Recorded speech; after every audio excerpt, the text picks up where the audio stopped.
Hello! So, it looks as if you have elected to join me on my epic quest into the world of the Stormlight Archive by Brandon Sanderson. So let's do this then, shall we? If you haven't seen the intro video, then the plan is to go through the book, chapter by chapter, this giant epic tome, and really see what we find in there. Really delve into what's in here. Journeys will be had, and battles will be fought, and notes will probably be taken, and by the end of it, we'll really know what's going on in this book. Which brings me to an important point, which is spoilers. Now, obviously, if I'm going to go through this thing on a sort of chapter by chapter basis, then inevitably some discussion of what happens in those chapters is going to have to go on. And I don't like dropping spoilers, so I had to think about this, and I've been trying to figure out what we should do, because different people mean different things when they say spoilers. To some people, any suggestion of what goes on in the thing counts as a spoiler. Obviously, that's not going to help us here today. If you are one of those people, then don't watch this series. Wait until I've finished reading the book, and then I'll do a full review of the whole book, but without spoilers. But it would be impractical to even try and avoid spoilers if we're going into this thing in detail, which we are, so I think the policy will have to be that for probably the majority of the book, I won't be able to really shy away from talking about what happens in it, but when we get to the last bit, the last few chapters, or, you know, if anything absolutely huge and game-changing and, you know, just definitely a spoiler happens before that, then I'll try and skip over the specifics of what actually happens and just talk about how I responded to it, let's say. All major spoilers, and probably sort of upper mid-level spoilers as well. I will make it absolutely clear that I'm about to drop them when I drop them, so you don't have to see that. You'll have time to switch me off if you don't want to hear those.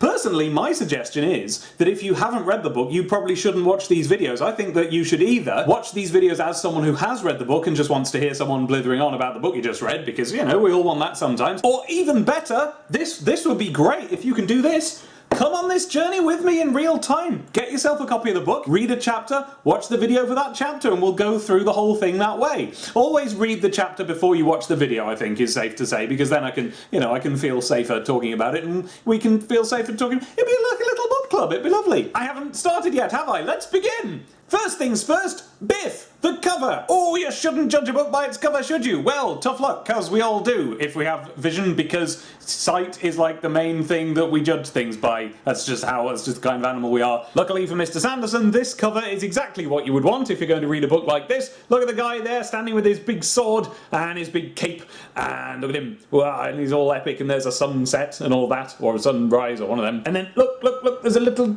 tiny man in the distance over there. Oh, and the main guy with the big sword is also holding a kind of a banner with a sort of a crab-looking thing on it. So there you go, now we know that there will be men with swords and capes in this, which comes as a tremendous surprise. I say that to illustrate that you could say that this cover is a little bit sort of generic, you know, man with sword and cape.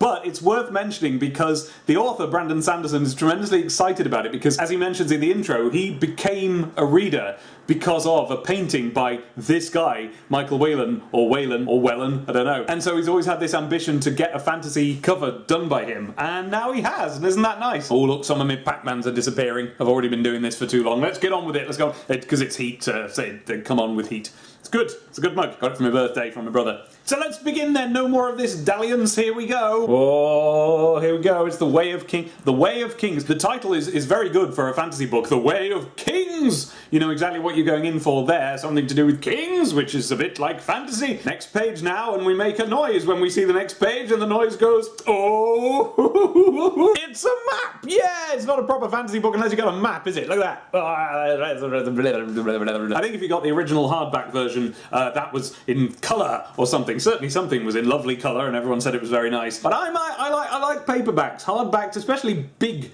heavy hardbacks. I find kind of uncomfortable, actually literally uncomfortable to read because, I don't know, something to do with the way I hold them. The corners dig into my hands. But also they're just really heavy, and it's, you know, it's difficult to hold it open with one hand while you do something else, such as hold an umbrella. I sometimes read while walking about. So paperback it was. Anyway, so next page then.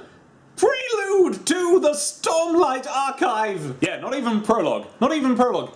Prelude to the Stormlight Archive, and this is book 1 of the Stormlight archive book, it says there. So what we have here is a prologue to the entire series. There is a clip on YouTube of Brandon Sanderson in a bookshop, I believe, at a signing, talking about how he had to really convince his editors to let him do about 17 different prologues at the beginning of this book, all in a row, and the way that he got around it was, this one is the prologue to the whole series, and then in a minute we're going to have the prologue to just this book. Now, I don't know about you, but I like to, when I'm interested in a book, I like to read the first sort of few lines or paragraph if I'm in the bookshop, just because, I don't know, I used to think it was because I could get the measure of the sort of book it was, but I think it's actually just because, I don't know, just to see, I don't know, I just want to read the first few lines. And so, here we are at the first few lines. Let's have a look at them. So this is the first sentence. I'm not going to read you the book, don't worry, that's not how long these videos are going to be, but here's the first paragraph. So, Kalak rounded a rocky stone ridge and stumbled to a stop before the body of a dying thunderclast.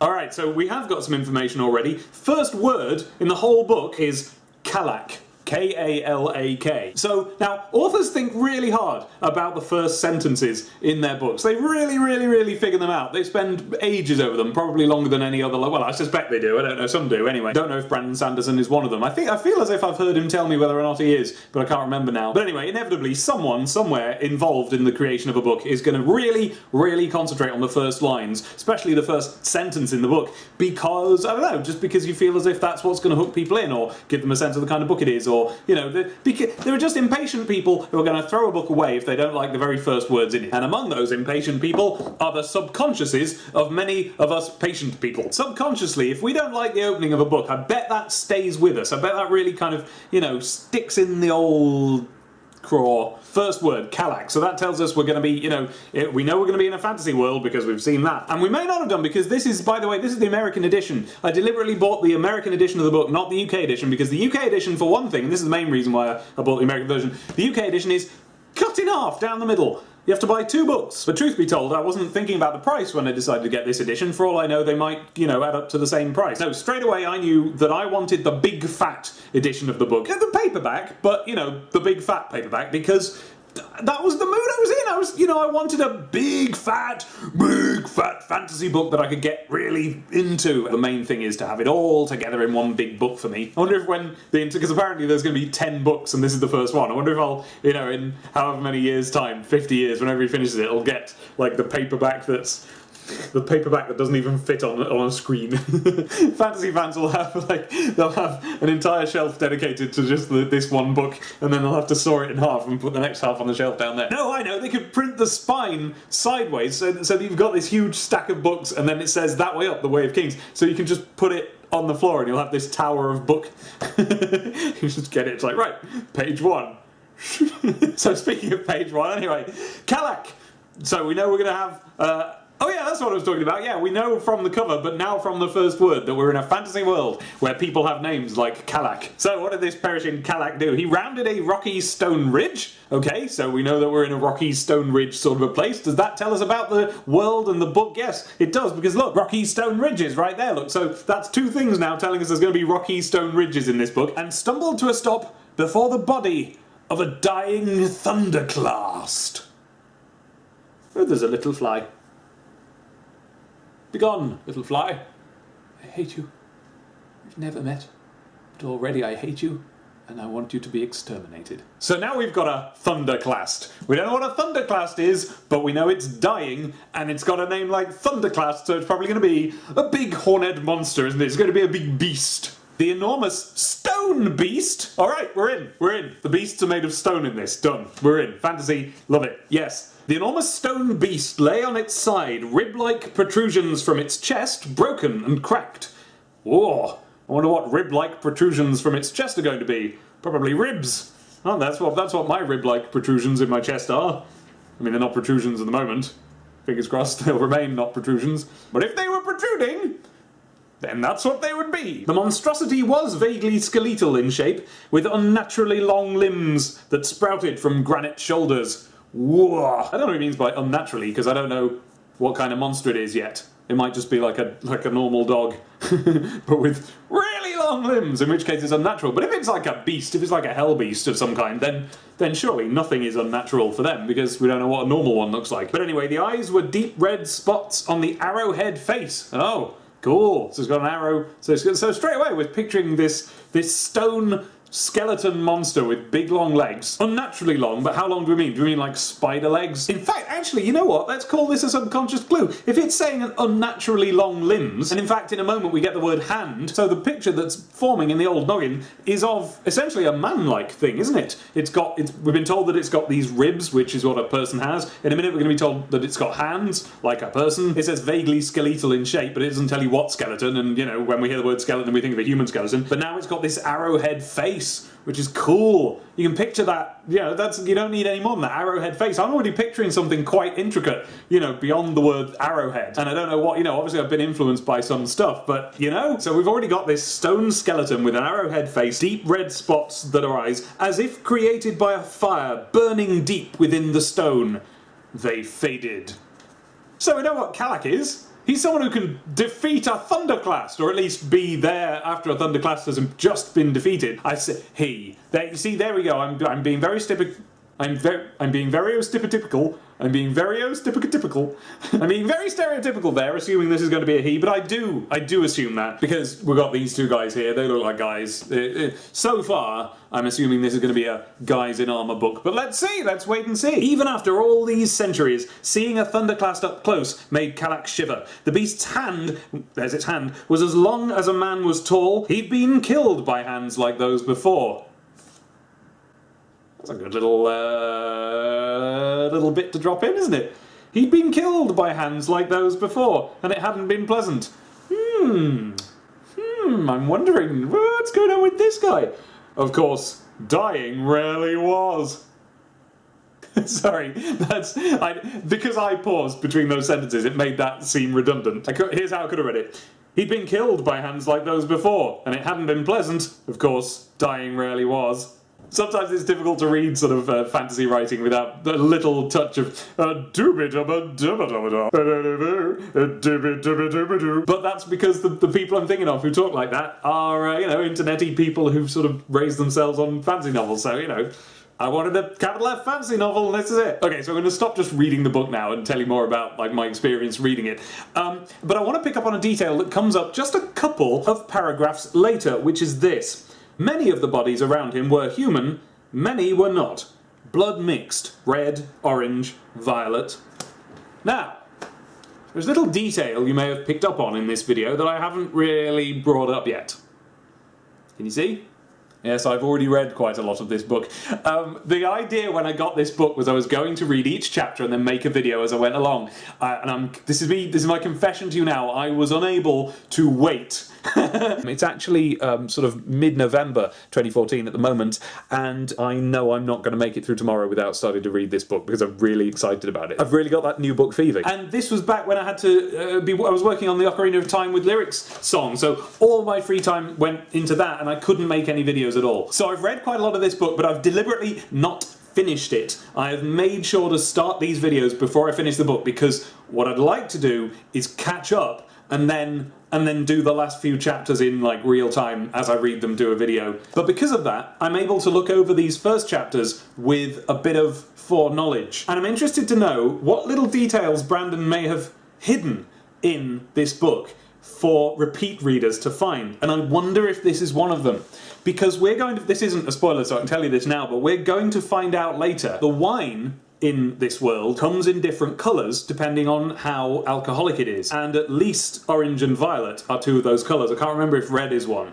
But if it is, red, orange and violet, then we have different creatures having colours of blood that happen to match the different colours of wine. Now granted, orange and violet are, you know, closely related to red, so they're colours that we would buy, both as the colour for the blood of different species and also for the colour of wine. So maybe it's a complete coincidence. I haven't yet got to anything in the book that actually links the two things up, but it's something I noticed, so I'm dropping it in there. We got ourselves a couple of fantasy words here, and while I was reading the book, I was making notes on the chapters, and part of that was a little glossary of terms, because I didn't want to forget anything, because it's always useful to keep track of what the fantasy words are in a book like this, because you just know they're going to keep coming up and it'll be useful not to have forgotten what was said about them before. And by the way, I kept note of my reaction to the chapters as I went through as well, so you know, I'll be able to give you what my original sort of reaction to the book was, as well as just what I think of it going back over it now. So here we have surge binders, and it doesn't tell us what surge binders are yet. It just says the stone ridges and mounds bore numerous scars. Some were shattered, blasted out sections where surge binders had fought. So Surge Binders fight, rocks get blown up. And then we have smoke curled from the occasional patches of growth or heaps of burning corpses, even some sections of rock smouldered. The Dust Bringers had done their work well. So the Dust Bringers, don't know what they are, but they've done their job well, and as a result, everybody's dead, Dave. We're then given something quite fascinating. Calac, who we've already been told has died before, now says to himself, I actually survived this time. Like, that was a surprise. Like, he usually dies in whatever the big battles are that he's in. And then we're told that when he dies, he goes to hell. Basically. It doesn't say specifically hell, but it says a place of pain and torture and fire. And he, this time, has survived, so he just has to go back, like, of his own volition, not by dying and going to hell, he just has to go there. And he has now the opportunity not to, and he seems really worried that he's going to take that opportunity. So okay, so here's a guy with an arrangement. He seems to be more or less immortal, or, well, he dies, but he dies over and over again because he can always go back after dying, but in between he has to be in hell, being tortured. Okay, what's this arrangement going to be about then? And he has to go there, he has to go to hell and be tortured, even if he doesn't die, he just has to go between battles or something. That's weird. And then it says, when he survived the Desolation, he was supposed to go back as well. So, the Desolation is the name of the battle, but calling it the Desolation, it doesn't sound like a battle anymore, it sounds like something bigger. And between desolations, he goes to hell. What is this arrangement? So, he's now on his way to meet up with someone, and he expects a load of people. He expects all of his comrades, whoever they may be, but only one of them is there, and the man's name is Jezrien. And Jezrien is waiting in front of 7 amazing swords that have been stabbed into the ground, and they're absolutely amazing, and they're all intricate and flowery, and like each one is an amazing work of art, flowing in design, inscribed with glyphs and patterns, and they're called blades with a capital B. So straight away, we've got the amazing swords of this book. And then it says, these blades were weapons of power beyond even shard blades. Now I know from the amount of the book that I've read that shard blades are like the magic swords of this book. They're the amazing big swords. These are bigger than that. So we meet Jezrien, and Jezrien tells him that only one of them has actually died in this battle, and that's amazing, it's a miracle. And the one who's died is called Talonel. And then the two of them have an interesting little discussion. We find out that these guys have made something called an oath pact. One word, oath pact, as in murder, death, kill, oath pact. And this seems to be the agreement that they will go to hell between battles, right? Well now, Calac can't face it anymore, and he's got this terrible thought in his head that he's going to have to break his oath pact. And Jezrien says, no, it's fine. And it turns out they've all been thinking, they've all been talking about it, and they're all going to not go back to hell. But one of them has to stay there. And as it happens, Talonel is there now, because he's been killed in this battle. And they make this horrible decision to leave him there to suffer for all eternity and then escape. Jezrien reasons, we chose this burden willingly, well, we can drop it if we wish. Now, clearly, these guys are like super immortal king beings that everyone looks up to, almost like gods. One of them says something along the lines of, here it is, they see us as divinities, Calac whispered. They rely upon us, Jezrien, we're all that they have. And Jezrien says, they have the radiance. That'll be enough. And Calac says, he will not remain bound by this, the enemy. He'll find a way around it, you know he will. And Jezrien says, perhaps. And then it says, the King of Heralds offered no further explanation. So, Jezrien is the King of Heralds, which might mean that Calac is a herald as well, maybe the rest of them are heralds. They're super immortal king warrior type things, and they are deciding to quit, to retire, essentially. And this is done with the terrible burden of leaving one of their friends, or whatever they happens to be, brothers or whatever he is, in hell. And that's the decision that they make, with this heavy-hearted feeling about, like, oh, what will become of the world if we do this? And that is the prequel to the entire Stormlight archive series. So clearly, this decision, having been made, is going to have very important consequences and ripples across the rest of the series. And they leave this by saying, what do we tell the people, Jezrien? What will they say of this day? And Jezrien says it's simple. We tell them that they finally won. It's an easy enough lie. Who knows, maybe it'll turn out to be true. So they, from now on, are going to think that they won. And we don't know who they are, and we don't know if they're both the same they. That's our introduction to this world and this story, and I'm into it. I'm pretty interested. The swords the big swords stuck into the ground that are amazing works of art. That is a simple but effective hook. Brandon knows that everyone who's going to read this book wants to see that.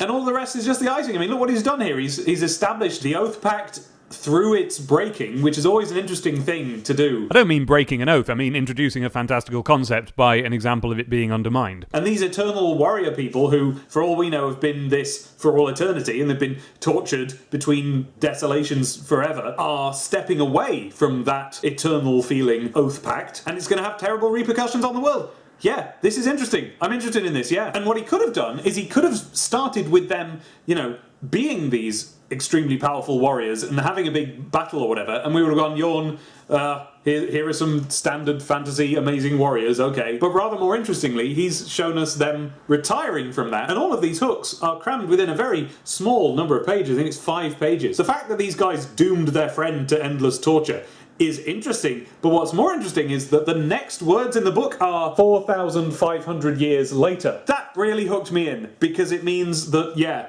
that decision had long-lasting consequences, and we're probably going to find out what they are, and they're probably going to have had a big effect on the world. And I don't want to harp on too much about the amazing magical swords, but I think that people who read a book like this are hoping for amazing magical swords, and we've got them. One thing I didn't mention about them is that you can call them into being, and they form out of mist in the air and just goes into your hand. And that is the prelude to the Stormlight archive. Now, I was planning on the first video being the prelude and the prologue, but because of the amount of sort of introduction and setting up and stuff that's involved in the first chapters, I realised that that would make for too long a video, so I'm going to cut it there. But if this, I don't know how long this video ran until. I don't think they're all going to be very, very long, especially once we get out of the section of the book that's sort of introducing the world and the characters and the ideas and concepts and things. So expect the length of these videos to fluctuate. I think they'll get shorter and shorter as we go on. I hope they do, otherwise we'll be here forever. So, if you are reading along with me, it is now time to go and read the prologue. Is it called the prologue? I think it is. Yes, the prologue, which is called To Kill, and I will see you in the related video. Goodbye!